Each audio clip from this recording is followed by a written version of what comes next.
राजा कंस,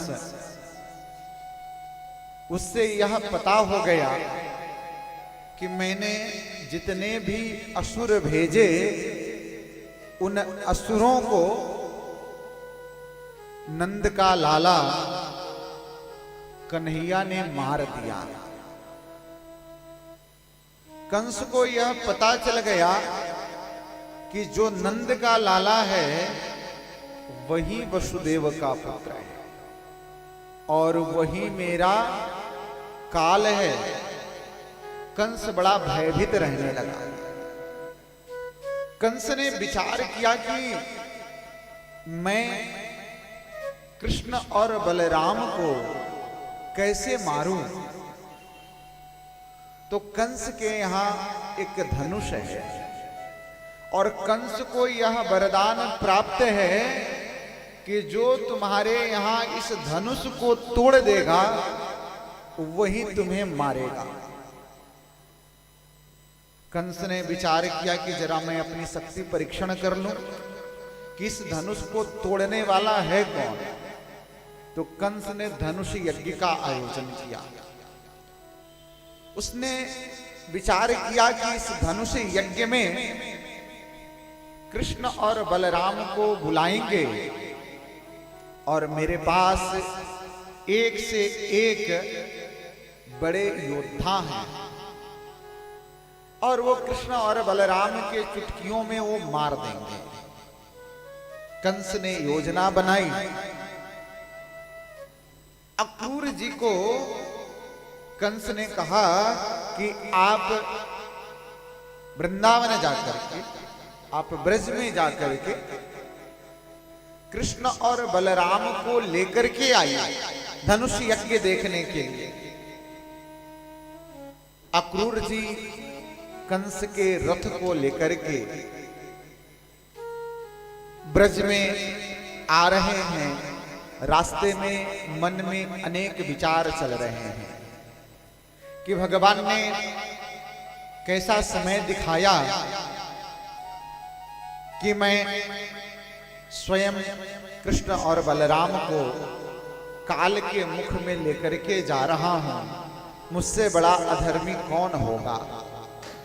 मन में पश्चाताप करते हुए अक्रूर जी ब्रज में प्रवेश करते हैं। नंद भवन में पहुंचे। बाबा नंद ने बहुत स्वागत किया है। कृष्ण और बलराम ने प्रणाम किया। मन ही मन अक्रूर जी प्रणाम करते हैं।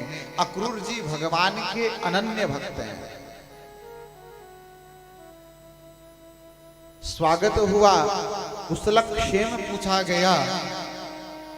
अक्रूर जी मथुरा के प्रत्येक वृत्तांत को बाबा नंद से कहते हैं कि बाबा कंस ने यज्ञ किया है और उस यज्ञ में कृष्ण और बलराम को बुलाया है। बाबा ने कहा कि अक्रूर, उस यज्ञ में मेरे कन्हैया का क्या काम। मेरा कन्हैया जाकर के वहां करेगा क्या और उसका कंस के यज्ञ से क्या लेना देना। मैं अपने कन्हैया को नहीं जाने दूंगा। देखो ये अभी अबोध है, ये छोटा है, ये चंचल है। अक्रूर जी जानते हैं कि यदि कृष्ण और बलराम नहीं गए तो कारागार के अंदर कंस देवकी और वसुदेव को मार देगा। अक्रूर जी कितना छुपाते, अक्रूर जी से रहा नहीं गया और अक्रूर जी कहे कि बाबा नंद, आप जिससे अपना पुत्र मानते हो ना, सच ये है कि जिससे आप अपना कृष्ण कहते हो, यह कृष्ण आपका नहीं वसुदेव का पुत्र है और वसुदेव इस समय कारागृह में बने हैं। यदि आपने कृष्ण को जाने नहीं दिया ना तो कंस इतना बड़ा अत्याचारी है कि वसुदेव और देवकी को कारागार में ही मार देगा। बाबा नंद को यह विश्वास ही नहीं होता कि कन्हैया वसुदेव जी का पुत्र है। मैया यशोदा को पता चला कि अक्रूर मेरी कन्हैया को लेने के लिए आया है। मैया यशोदा दौड़ी आई और कन्हैया को अपने सीने से लगा ली। कहे कि हे अक्रूर, आपको मेरा जितना भी धन संपत्ति चाहिए आप सब ले जाओ, मेरे प्राण चाहिए तो आप मेरे प्राण को भी ले जाओ, लेकिन आप मुझसे मेरे कन्हैया को मत लेकर के जाना। बाबा नंद रोने लगे, मैया यशोदा रोने लगी। इतनी ही समाचार ब्रजमंडल में फैल गया। सारी गोपियां ग्वाल बाल रोने लगे कि हे अक्रूर, तुम ये कर क्या रहे हो। गोपियों ने अक्रूर जी को बहुत कुछ अपशब्द कहा कि अरे अक्रूर, तुम मेरे कन्हैया, मेरे प्राण प्यारे श्याम को लेकर जाकर मथुरा में क्या करोगे। अरे ये मेरे प्राण के आधार हैं मेरे श्याम। अक्रूर, तुम्हारे मां बाप ने तुम्हारा नाम अच्छा नहीं रखा। अरे तुम्हारा नाम अक्रूर नहीं, तुम्हारा नाम क्रूर होना चाहिए। तुम्हारा काम भी क्रूर है। किसी के प्राण को छीन कर ले जाना ये तो क्रूर व्यक्ति का काम है। तुम्हारे माँ बाप ने तुम्हारा नाम गलत रख दिया। अक्रूर जी चुपचाप सुनते हैं। भगवान सबको समझाते हैं।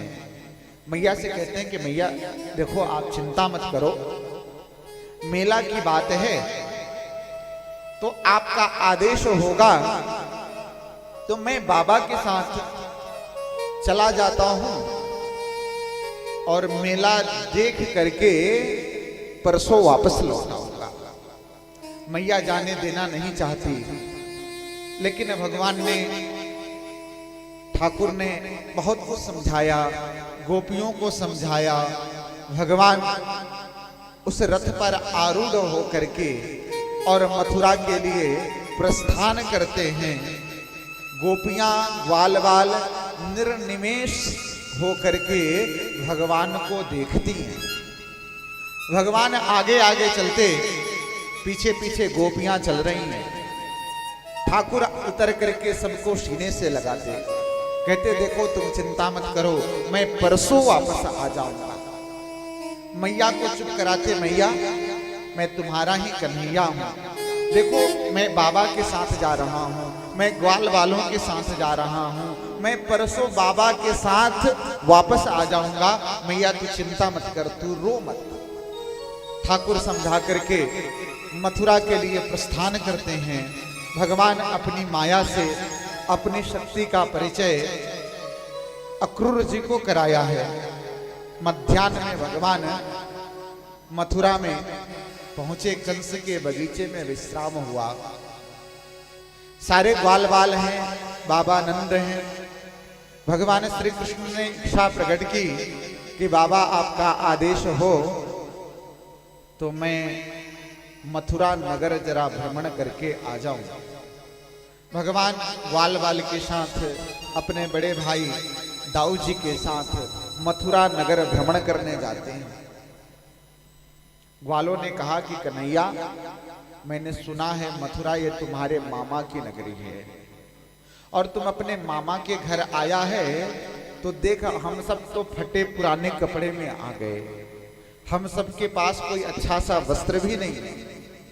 भगवान ने धोबी को देखा और उस धोबी से कहा कि तुम वस्त्र हमें अच्छे नए दे दो, कंस हमारे मामा लगते हैं। धोबी को क्रोध आया और उसने वस्त्र देने से मना कर दिया। भगवान को रामा अवतार का क्रोध बाकी था। उन्होंने कहा कि यही मौका है। भगवान श्री कृष्ण ने अपनी एक मुष्टिका का प्रहार उस धोबी के ऊपर किया और उस धोबी का प्राणांत हो गया। बोलिए भागवत भगवान की।